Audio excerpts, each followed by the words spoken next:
Good morning. Photoelectric effect பார்க்க போகிறோம். So from the name it is very clear, photon is converted into electron and moreover இது வந்து என்ன அப்படின்னா light which means எலக்ட்ரானுக்கு வந்து ரெண்டு நேச்சர் இருக்குது அப்படின்றது நமக்கு தெரியும்.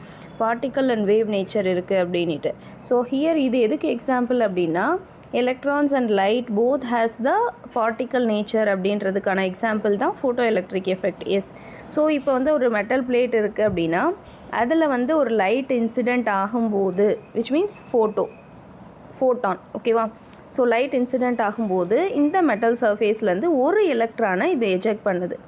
ஸோ இதே மாதிரி கண்டினியூஸாக வந்து ஃபோட்டான் இன்சிடெண்ட் ஆகும்போது எனக்கு கண்டினியூஸாக எலக்ட்ரான் எமிஷன் இருந்துகிட்டே இருக்கும் ஓகேவா. ஸோ இதுதான் நம்ம ஃபோட்டோ எலக்ட்ரிக் எஃபெக்ட்னு நம்ம சொல்கிறோம்.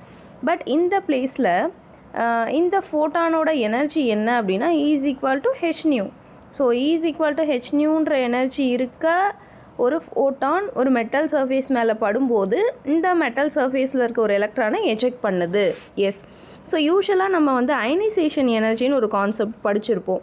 அப்படின்னா என்ன, ஒரு ஆட்டம்லேருந்து ஒரு ஆட்டம்லேருந்து ஒரு எலக்ட்ரானை ரிமூவ் பண்ணுறதுக்கு எவ்வளோ எனர்ஜி தேவையோ அதான் அயனைசேஷன் எனர்ஜின்னு நம்ம படிச்சிருப்போம் ஓகேவா. பட் இந்த பிளேஸில் ஒர்க் ஃபங்க்ஷன் ஒரு கான்செப்ட் சொல்லுவோம் ஓகேவா. ஒர்க் ஃபங்க்ஷன் ஓகேவா. இந்த work function is nothing but a potential energy தான். அதாவது எவ்வளோ amount of energy is required to remove a electron from that metal surface is called a work function. அப்போ work ஃபங்க்ஷனுக்கும் இந்த அயனைசேஷன் எனர்ஜின்னு ஒன்று சொன்னல அதுக்கும் என்ன ரிலேஷன்னா this work function is equal to ionization energy divided by 2.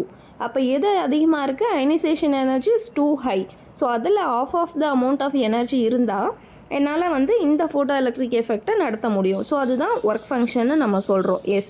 So இப்போ எல்லா மெட்டீரியலுக்குமே நம்ம வந்து நார்மலாக விசிபிள் லைட்டை கொடுத்தா எலக்ட்ரான் வெளியே வருமா அப்படின்னு கேட்டால் நோ. அல்கலி மெட்டல்ஸ்க்கு மட்டும்தான் விசிபிள் லைட்டு. வேறாஸ் வந்து நம்ம இப்போது சிங்க்கு கேட்மியம் இதுக்கெல்லாம் பார்த்தோம் அப்படின்னா நம்ம வந்து யூவி லைட் அனுப்புனா தான் எனக்கு வந்து இதுலேருந்து எலக்ட்ரான்ஸ் வெளியில் வரும். எஸ். அண்ட் மோரோவர் இதுலேருந்து வெளியில் வர நம்பர் ஆஃப் எலக்ட்ரான்ஸ் இருக்குல்ல is directly proportional to intensity of the light. Intensity of the லைட்க்கு ப்ரொபோஷ்னலாக இருக்கும் எவ்வளோ எலக்ட்ரான் வெளியே வருது அப்படிங்கிறது. எஸ். ஸோ இதுதான் ஃபோட்டோ எலக்ட்ரிக் எஃபெக்ட் டெஃபினேஷன் பற்றி சொல்லணுன்னா இந்த விஷயங்கள் எல்லாம் சொல்லணும். எஸ். தேங்க்யூ.